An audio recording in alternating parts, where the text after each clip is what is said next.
नमस्कार दोस्तों। आज मैं फिर आ गई हूँ संवाद विद शालिनी में एक नई मेहमान, एक नई हस्ती को लेकर।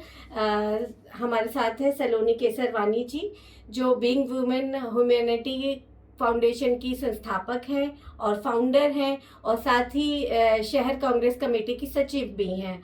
तो सलोनी जी, आपका बहुत बहुत स्वागत है। Thank you so much Shalini ji. Saloni ji, आप अपनी संस्था के बारे में कुछ बताइए हमें। कैसे आपने इसकी शुरुआत करी, कैसे आपको प्रेरणा मिली कि मैं इस राह पे चलूं? हाँ ज़रूर शालिनी जी, सबसे पहले मैं दर्शकों का नमस्कार करती हूँ और आज शालिनी जी का धन्यवाद भी करती हूँ कि उन्होंने मुझे संवाद में अपने विचार रखने के लिए इनवाइट किया। और मुझे बहुत खुशी हुई कि मैं आज बीइंग वुमेन ह्यूमैनिटी फाउंडेशन को रिप्रेजेंट करती हूँ, तो लोग मुझे अपने विचार शेयर करने के लिए बुलाते हैं। तो आज जैसा कि शालिनी जी का सवाल है कि मैंने बीइंग वुमेन ह्यूमैनिटी फाउंडेशन को कैसे, क्या विचार आया कि मैंने उसकी संस्थापना की। आई थिंक शालिनी जी, अ, एक नारी होने के नाते बचपन से जो हम लोग बड़े होते हैं, तो हम लोग नारियों के जो डिफरेंट स्टेज होते हैं उसको देखते तो पक्का है। हालांकि मैं बहुत ही आज़ाद और एक फ्रीडम माहौल में, पॉलिटिकल माहौल में पैदा हुई और उसी प्रकार से मेरी अपब्रिंगिंग हुई। चाहे मेरी स्टडी हो, चाहे मेरा वर्क हो, मैंने हमेशा ही खुले माहौल में मैं रही और मुझे हमेशा मेरे माँ बाप का सपोर्ट मिला। काम में कभी कोई बाधा नहीं आई, बल्कि शिक्षा के क्षेत्र में बहुत ज़्यादा ही प्रोत्साहन किया गया। तो मैंने अपना एजुकेशन कंप्लीट किया। लेकिन मैं देखती थी कि अ, नारियों को कहीं ना कहीं हर वक्त एक बंधन है, एक स्टेज है जो आपको क्रॉस करने के पहले इनसे परमिशन लेना, उनसे परमिशन लेना, अरे उनका डर है, अरे पापा का डर है, मतलब एक एक चीज पर नारियों के लिए जो रोक, वो मैंने देखा है। ऐसा नहीं है कि मैं अगर आ जाती तो मेरी दादी के पास में बहुत सारी चीजें थी जो वो कर नहीं पा रही थी, और वो हुई, पूजा की और बहुत जिंदगी जी, और एक बार एक मृत्यु को प्राप्त हुई और जीवन खत्म। तो मैंने सोचा कि नारियों को अगर आगे लाना है, उसको सशक्त करना है, तो फाउंडेशन एक जरिया हो सकता है जिसके थ्रू हम लोगों को जोड़ेंगे।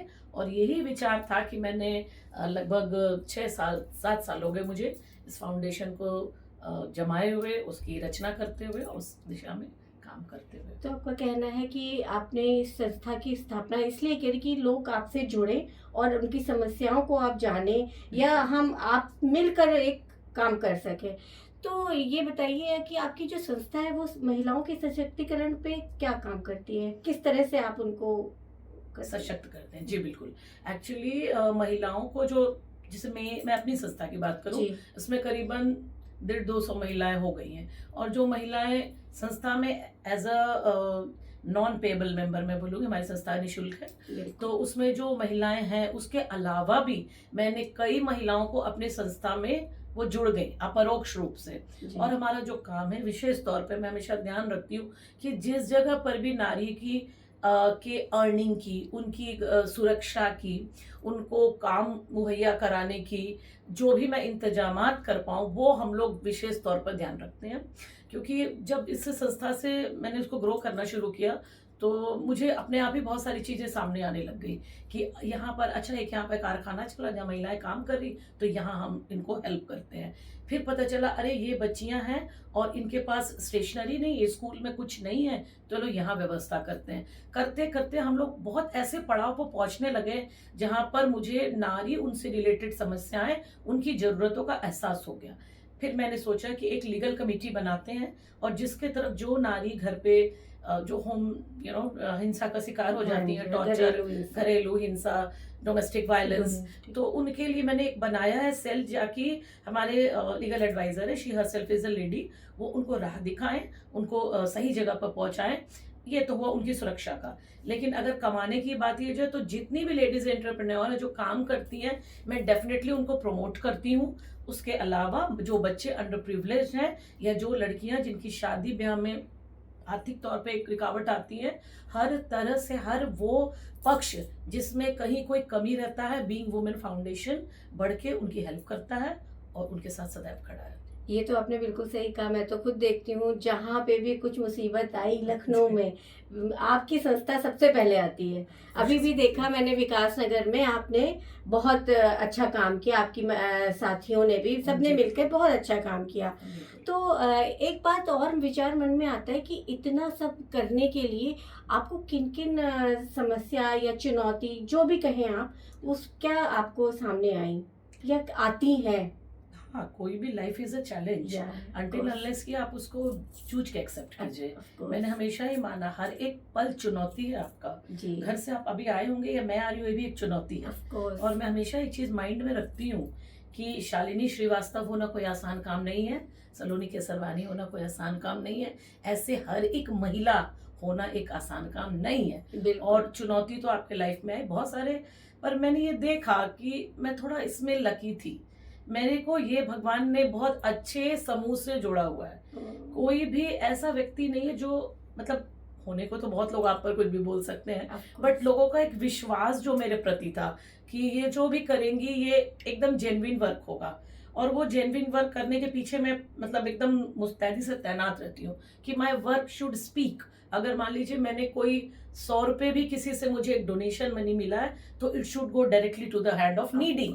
तो मेरे को लगता है मैं इस मामले में भगवान ने मुझे भाग्यवान बनाया कि लोग मुझे जुड़े, चैलेंजेस आए, मैंने बहुत चीजें रूल सीखी। एक संस्था की स्थापना की जैसे जाती है, उसके सृजन कैसे किया जाता है, उसको कैसे बढ़ाया जाता है, how to connect with the people. खाली आप अच्छा माइंड में सोच लें कि आज तो मैं उस झुग्गी झोपड़ी में जाऊंगी, पर उसको एग्जीक्यूट करना इज अ बिग टास्क। बिल्कुल, आपको लोगों से बात करना, उसकी जेन्युइन प्रॉब्लम रखनी है, बताना। और अगर आप अच्छे, सच्चे, ईमानदार और दिल से मदद करने वाले हो तो आप मेरी बात मान लीजिए, आपकी लाइफ में कोई हर्डल्स आएगी ही नहीं, बल्कि आपको और सहयोग और बहुत सारे लोगों का साथ प्राप्त होगा। बिल्कुल तो सही आप कहा। एक बस आवाज दीजिए और देखिए हुजूम अपने आप बनता जाता है। नहीं, ये भी कमाना एक बहुत बड़ी बात होती है, ट्रस्ट लाना। ट्रस्ट लोग आप पे ट्रस्ट करते हैं, तो आप अच्छा काम कर पा रही हैं, जी बिल्कुल। तो ये तो है। तो अच्छा, अब आते हैं आपके राजनीतिक करियर पर। तो आप एक बहुत अच्छे पद पे आप कांग्रेस कमेटी में हैं, तो उसमें समाज सेवा, राजनीति, घर परिवार, इसका सामंजस्य कैसे आप बिठाती हैं कि आपको ये भी देखना है, ये भी देखना है, कैसे आप कर पाती हाँ, हैं? ये एक बहुत अहम सवाल है शालिनी जी, जी, बिकॉज एवरी होम मेकर जो भी है, हम हैं, आप हैं, हमको गृहस्थी भी देखनी है, बाहर का भी देखना है। बट बात वही ना कि आपकी प्रायोरिटी और चॉइस क्या है। प्रायोरिटी तो फैमिली होती है, उन्होंने भी चाहिए, जी, पर अगर आप बैलेंसिंग करना जानते हो तो ऑफ कोर्स मैं कभी किसी महिला से नहीं बोलती कि भाई तुम एकदम आंदोलन में कूद जाओ चाहे पीछे आपका घर सफर कर रहा हो। of course। I never agree with this point. एक महिला ये कर भी नहीं पाएगी। कर भी नहीं पाएगा। फिर अगर आपको घर परिवार से सहयोग नहीं मिल रहा है, आपने अपना टास्क को प्रूफ नहीं किया है, हम फीमेल को हमेशा ही टास्क प्रूफ करना है। हम पैदा हुए नहीं कि बस एक्सपेक्टेशंस पर हम होते हैं, तो ऐसा नहीं है। आप अपने घर गृहस्थी को देखिए, लेकिन उन्हीं वक्त में से अगर आपने 3 घंटे अपने लिए निकाले हैं, चाहे आपको किटी पार्टी क्यों नहीं जा रही हो, आप सच से पार्लर जा सकते हो, आप मार्केट जा सकते हो, फ्रेंड्स के साथ मिल सकते हो, कैफे आ सकते हो, तो अगर उसमें से हमने कहा कि भाई हमने ये जिंदगी में बहुत कुछ किया है, दोस्ती यारी भी की है, लेकिन चलो यहाँ पर हम एक मीनिंगफुल लाइफ को चुनते हैं, तो मेरा ये कहना है कि मैं राजनीति और समाज, देखिए राजनीति भी सामाजिक कार्य का एक बड़ा अहम हिस्सा है। अगर आप सामाजिक काम से नहीं जुड़े हो तो फिर राजनीति फैशन नहीं है।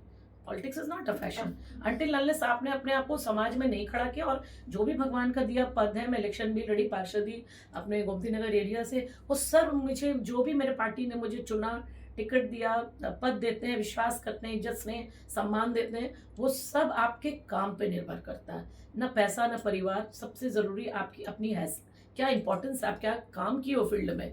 तो मैं बैलेंस कर ले जाती हूँ, क्योंकि politics and social work is my passion. Everybody has a passion. तो मैं इससे कभी भी अलग नहीं हो सकती। पीपल में से you are the wife of mister so and so, you are the mother of mister so and so, मतलब ये मेरा परिचय है। आपका एक शोरूम है, ब्रांड है, सभी चीज है, लेकिन मैं अपने आप में क्या हूँ, ये मेरे लिए बहुत मायने रखता है। लेकिन मैं राजनीति और सोशल वर्क को एक मानती हूँ, और मैं दोनों को साथ साथ लेकर चलती हूँ। बहुत हो अच्छी जाता बात, है। बहुत अच्छी बात करी। और आपने चुनाव में बहुत अच्छा किया था, ये तो हाँ। है, हम लोग सभी जानते हैं। बिल्कुल। और आपको ये राजनीति की प्रेरणा कहाँ से मिली? क्योंकि मुझे जहाँ तक पता है, जी। अंकल जी भी, आपके फादर जी बिहार में एक बहुत बड़ा नाम थे। जी। तो तो हमें लगता है कि शायद उन्हीं से आपको प्रेरणा मिली होगी, उनके बारे में कुछ एक शब्द। हाँ बिल्कुल, देखिए मेरी अपब्रिंगिंग ही ऐसी हुई कि हमारा परिवार यहाँ मैं डेफिनेटली एक स्थापित बिजनेस फैमिली से हूँ। लेकिन जब मैं छोटी थी तो वहाँ पे मैं देखती थी कि आज़ादी की जो लड़ाई हुई उस वक्त हम लोग पैदा नहीं हुए थे, लेकिन मैंने जो किस्से कहानी अपने दादा पापा जी लोग से सुना कि कैसे आज़ादी में हमारे परिवार के लोगों ने जो गहने दिए कि हमारा देश आज़ादी की लड़ाई लड़े, इंडो चाइना वॉर में जी सूप भर भर के गहने दिए जाते जी थे। जी स्वतंत्रता संग्राम की मैं बात करूं जी तो मेरे चाचा जी मैंने बड़े पापा हम लोग कहते थे, और कई लोग आज़ादी की लड़ाई में जेल में गए। तो ये सब चीज़ें मैंने बचपन से देखी जी है, तो डेफिनेटली इनहेरिटेड होती है। और जी जी फादर पॉलिटिक्स में थे, कांग्रेस के कद्दावर नेता थे, तो यही सब हाँ, मेरे में इसका आया। इम्पैक्ट आपका हाँ लाइफ फुल्ली में जरूर कम्प्लीटली रहा मैं है। उन्हीं से प्रभावित हुई, इज माय आइडियल। हाँ, आपका एक ये भी पार्ट है कि आप अपना बिजनेस भी, क्योंकि आप एक बहुत प्रतिष्ठित परिवार से संबंध रखती हैं, तो आप वहाँ भी जाती हैं, मैंने देखा आप शॉप पे भी जाती हैं, उसको भी अटेंड करती हैं। तो हमारे दर्शकों को अपने शॉप के और अपने उसके बारे में भी थोड़ा बताइए, हाँ why क्या not? नया है। मैंने देखा है अभी आपने नया पर्स वगैरह भी लॉन्च किया है। डेफिनेटली जी, देखिए, जी, बद्री थोड़ा। Prasad jewellers is a renowned brand in Lucknow, और मैं उन्हीं परिवार की बहू हूँ। डेफिनेटली बिजनेस तो देखिए प्रायोरिटी, अगर घर में रोटी कपड़ा मकान तो सबकी बिल्कुल प्राथमिकता है ना, और कहते हैं ना घर लुटा के तमाशा नहीं देखा जाता। और जितनी अपनी चादर है उतना ही अपना फैलाव भी करना चाहिए। बिल्कुल बिल्कुल। तो मैं डेफिनेटली मैं शोरूम जाती रहती हूँ, कभी कभी बीच में एक आध बार निकल भी लेती हूँ और कोशिश रहती है कि मैं हस्बैंड का पूरा साथ दूँ until unless my son is coming back from studies। तो लॉन्च ये रहता है कि जो भी वो करते हैं मैं कोशिश करती हूँ कि उनका साथ पूरी तरह से दिया जाए। आफ्टर ऑल उनके उनका जो भी मेरे प्रति सपोर्ट है, टचवुड, तो मैं अपने आज़ादी से काम कर पाती हूँ। अच्छा, आप अपने जीवन की, ये तो सारी बात हो गई, पूरा हाँ। लाइफ सर्कल चल रहा है, जी तो उसको, उसमें आप अपने प्रेरणा किसको मानती हैं कि आपको मतलब बिल्कुल ही अफेक्ट कर दिया है किसी ने, या इन्फ्लुएंस। इन्फ्लुएंस? देखिए मैं आपको सच बताऊं शालिनी जी, टू बी वेरी ऑनेस्ट, मैं अपने फादर को अपना आइडियल मान के आगे बढ़ती हूँ। So is my mother, she was also very good writer, she was awarded bye Pratibha Patil, the ex president of India. लेकिन अगर मुझे प्रेरणा कोई देता है, मैं आपको सत्य बताऊं तो मैं सेल्फ मोटिवेटेड पर्सन हूँ। और सेकंड जो वेरी इंपॉर्टेंट थिंग है, वो जो आसपास के लोग हैं मेरे, जो मुझे positively they inspire me, because आप भी हो और मैं भी हूँ, कोई भी नेगेटिविटी से हम बहुत दूर रहते दूर भी रहते हैं और बहुत जल्दी इफेक्टिव हो जाते हैं। कोई अगर हमें चार तरीके से गलत उनका बात करने का तरीका हो या मेरे प्रति उनकी ओपिनियन हो, तो आई गेट अफेक्टेड। तो I am self motivated person and I am motivated by all the other female of the society. अच्छा, अंत में सलोनी जी, आप हमारे दर्शकों को कुछ अच्छा मोटिवेशनल जैसे कुछ बताना चाहें, महिलाओं को, एंटरप्रेन्योर को, या जो एक दुखी महिला या प्रॉब्लम वाली महिलाएं जिनके जीवन में कुछ प्रॉब्लम चल रही है, तो वो आपसे कैसे संपर्क करें, या कुछ एक शब्द आप? हाँ डेफिनेटली, देखिए मैं तो अवेलेबल हूँ, my address, phone number is very much there in my group, और even all the other places I am very much available. कई बार ऐसा भी हुआ कि रात के 12 बजे मुझे घर पे एक दो महिलाओं ने घंटी बजाई, उनके घर कुछ असामाजिक तत्व आ गए, तो मैंने उनको सही जगह पर पहुंचा करके जो भी मेरी मदद मेरी तरफ से हो सकता था मैंने किया। मैं देखिए समाज में चाहे लड़कियां हों, युवा हों, महिलाएं हों, वृद्ध हों, महिला महिला ही होती है। आप मान के चलिए 80 साल की महिला भी सुरक्षित नहीं है। तो आप कभी मत सोचना कि मैं गिव अप कर जाऊं। Please don't give up in your life. जिस दिन आप गिव अप कर गई, चाहे घर में, चाहे परिवार में, चाहे समाज में, काम के क्षेत्र में, you are finished. So please don't give up yourself. आप ये समझिएगा कि आज अगर मैं गिर गई हूँ तो कल मैं फिर उठ करके उस चैलेंज को जरूर पूरा कर लूंगी। तो मेरा सबसे यही संदेश है कि बी ब्रेव, सेल्फ मोटिवेटेड हमेशा रहिए। कोई नहीं आएगा आपको उठाने के लिए, लेकिन अपनी कोशिश जारी रखिए और वही सफलता की कुंजी है। बहुत अच्छी बात करी कि आपको कभी झुकना नहीं है, कभी डरना नहीं है। और अगर कोई प्रॉब्लम आती है तो आपके आसपास बहुत लोग हैं, और मैं सलोनी जी का नंबर भी डिस्क्रिप्शन में दे दूंगी। यस, और सलोनी जी, आप ऐसे ही आगे बढ़ती रहें, बहुत अच्छा अच्छा काम करें। और बहुत बहुत शुक्रिया, आपने मेरे लिए समय निकाला। Thank you so thank you so much much. Shalini ji, thank you. और हम लोग अभी बैठे हैं द कॉफी चैप्टर में, आप लोग भी आइए, कभी कॉफी का हाँ, मजा लीजिए। डेफिनेटली कुछ दो शब्द हमारे कॉफी चैप्टर के। डेफिनेटली ये मेरी second visit, I tell you. लोगों ने तो कॉफी विद करण देखे होंगे, but I am with Shalini ji and coffee with Shalini ji through Samvad. And ये जो एक छोटा सा क्यूट सा सेटअप है, ये मुझे बहुत अच्छा लगा था। तो मुझे पता भी नहीं था कि ये इनका वेंचर है, but I really liked it. और मैं सबसे कहूंगी कि कॉफी चैप्टर में जरूर आइए, let's have a sip of coffee with some chit chat. Thank you Thank so you. Much. नमस्कार।